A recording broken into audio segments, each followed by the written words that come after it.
MJ Smith has asked, how do you find the balance between simplifying and patronising when trying to engage such an audience?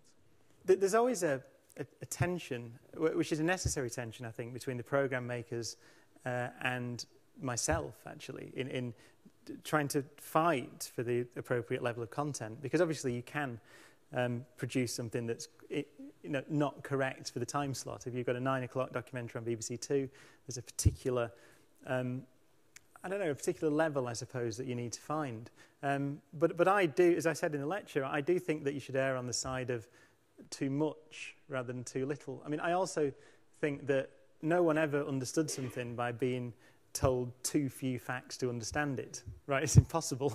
So there are, if you want to explain something, you've got to give the minimum amount of information necessary to understand it, otherwise it's more confusing.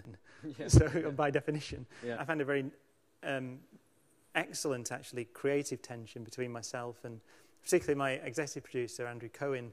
Because of that, I hope in Wonders of the Solar System we got to the right level for that slot. What's actually also interesting about it is that although you make it for BBC Two 9 PM, which is a particular demographic you have in mind, actually it got a huge following amongst kids, which again tells you that you shouldn't underestimate them, because you make something that you think is quite difficult or the right level for adults, and actually you get 12, 13, 14-year-olds, as I did when I watched Cosmos.